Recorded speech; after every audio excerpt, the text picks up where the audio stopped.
जय श्री कृष्ण दोस्तों। आज हम सुनने वाले हैं श्रीमद् भगवत गीता का 9वां अध्याय राज विद्या राज गुह्य योग। पिछले अध्याय में हमने सुना कि अर्जुन के प्रश्नों के उत्तर में श्री कृष्ण ब्रह्म, अध्यात्म, कर्म, अधिभूत, अधिदैव और अधियज्ञ की व्याख्या करते हैं। वे बताते हैं कि ब्रह्म अविनाशी है, आत्मा अध्यात्म है और जीवों की उत्पत्ति का कार्य कर्म है।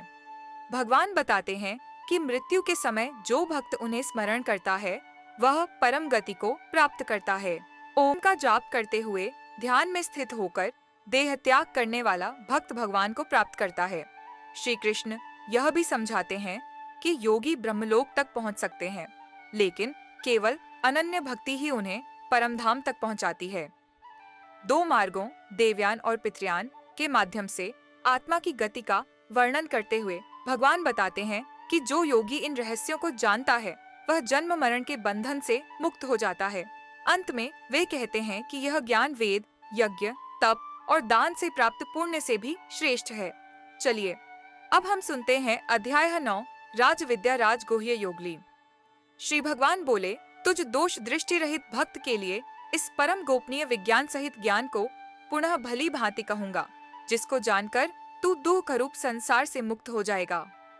यह विज्ञान सहित ज्ञान सब विद्याओं का राजा, सब रहस्यों का राजा, अति पवित्र, अति उत्तम, प्रत्यक्ष फल वाला, धर्म युक्त साधन करने में बड़ा सुगम और अविनाशी है। हे परंतप, इस उपर्युक्त धर्म में श्रद्धा रहित पुरुष मुझको न प्राप्त होकर मृत्यु रूप संसार चक्र में भ्रमण करते रहते हैं। मुझ निराकार परमात्मा से यह सब जगत जल से बर्फ से सदृश परिपूर्ण है और सब भूत मेरे अंतर्गत संकल्प के आधार स्थित हैं, किंतु वास्तव में मैं उनमें स्थित नहीं हूँ।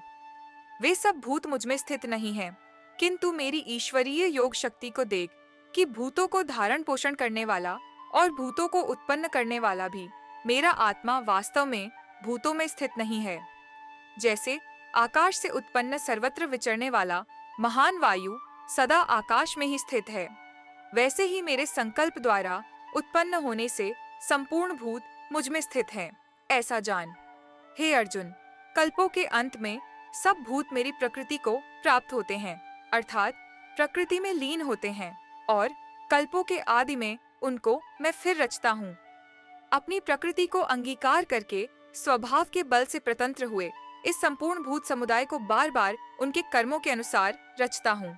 हे अर्जुन, उन कर्मों में आसक्ति रहित और उदासीन के सदृश स्थित मुझ परमात्मा को वे कर्म नहीं बांधते। हे अर्जुन, मुझ अधिष्ठाता के सकाश से प्रकृति चराचर सहित सर्व जगत को रचती है और इस हेतु से ही यह संसार चक्र घूम रहा है। मेरे परम भाव को न जानने वाले मूढ़ लोग मनुष्य का शरीर धारण करने वाले मुझ संपूर्ण भूतों के महान ईश्वर को तुच्छ समझते हैं, अर्थात अपनी योग माया से संसार के उद्धार के लिए मनुष्य रूप में विचरते हुए मुझ परमेश्वर को साधारण मनुष्य मानते हैं। वे व्यर्थ आशा, व्यर्थ कर्म और व्यर्थ ज्ञान वाले विक्षिप्त चित्त अज्ञानी जन राक्षसी, आसुरी और मोहिनी प्रकृति को ही धारण किए रहते हैं। परंतु हे कुंती पुत्र, दैवी प्रकृति के आश्रित महात्मा जन मुझको सब भूतों का सनातन कारण और नाश रहित अक्षर स्वरूप जानकर अनन्य मन से युक्त होकर निरंतर भजते हैं। वे दृढ़ निश्चय वाले भक्तजन निरंतर मेरे नाम और गुणों का कीर्तन करते हुए तथा मेरी प्राप्ति के लिए यत्न करते हुए और मुझको बार बार प्रणाम करते हुए सदा मेरे ध्यान में युक्त होकर अनन्य प्रेम से मेरी उपासना करते हैं। दूसरे ज्ञान योगी मुझ निर्गुण निराकार ब्रह्म का ज्ञान यज्ञ के द्वारा अभिन्न भाव से पूजन करते हुए भी मेरी उपासना करते हैं, और दूसरे मनुष्य बहुत प्रकार से स्थित मुझ विराट स्वरूप परमेश्वर की पृथक भाव से उपासना करते हैं। क्रतु मैं हूँ, यज्ञ मैं हूँ, स्वधा मैं हूँ, औषधि मैं हूँ, मंत्र मैं हूँ, घृत मैं हूँ, अग्नि मैं हूँ और हवन रूप क्रिया भी मैं ही हूँ। इस संपूर्ण जगत का धाता अर्थात धारण करने वाला और कर्मों के फल को देने वाला पिता माता पितामह जानने योग्य पवित्र ओंकार तथा ऋग्वेद, सामवेद और यजुर्वेद भी मैं ही हूँ। प्राप्त होने योग्य परम धाम भरण पोषण करने वाला, सबका स्वामी, शुभाशुभ का देखने वाला, सबका वास स्थान, शरण लेने योग्य, प्रत्युपकार न चाहकर हित करने वाला, सबकी उत्पत्ति प्रलय का हेतु, स्थिति का आधार, निदान और अविनाशी कारण भी मैं ही हूँ। मैं ही सूर्य रूप से तपता हूँ, वर्षा का आकर्षण करता हूँ और उसे बरसाता हूँ। हे अर्जुन, मैं ही अमृत और मृत्यु हूँ और सत असत भी मैं ही हूँ। तीनों वेदों में विधान किए हुए काम कर्मों को करने वाले, सोमरस को पीने वाले, पाप रहित पुरुष मुझको यज्ञों के द्वारा पूजकर स्वर्ग की प्राप्ति चाहते हैं। वे पुरुष अपने पुण्यों के फल रूप स्वर्ग लोक को प्राप्त होकर स्वर्ग में दिव्य देवताओं के भोगों को भोगते हैं।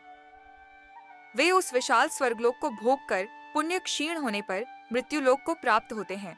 इस प्रकार स्वर्ग के साधन रूप तीनों वेदों में कहे हुए सकाम कर्म का आश्रय लेने वाले और भोगों की कामना वाले पुरुष बार बार आवागमन को प्राप्त होते हैं, अर्थात पुण्य के प्रभाव से स्वर्ग में जाते हैं और पुण्य क्षीण होने पर मृत्यु लोक में आते हैं। जो अनन्य प्रेम भक्तजन मुझ परमेश्वर को निरंतर चिंतन करते हुए निष्काम भाव से भजते हैं, उन नित्य निरंतर मेरा चिंतन करने वाले पुरुषों को योगक्षेम मैं स्वयं प्राप्त कर देता हूँ। हे अर्जुन, यद्यपि श्रद्धा से युक्त जो काम भक्त दूसरे देवताओं को पूजते हैं, वे भी मुझको ही पूजते हैं, किंतु उनका पूजन अविधि पूर्वक अर्थात अज्ञान पूर्वक है, क्योंकि संपूर्ण यज्ञों का भोक्ता और स्वामी मैं ही हूँ। परंतु वे मुझ परमेश्वर को तत्व से नहीं जानते, इसी से गिरते हैं, अर्थात पुनर्जन्म को प्राप्त होते हैं।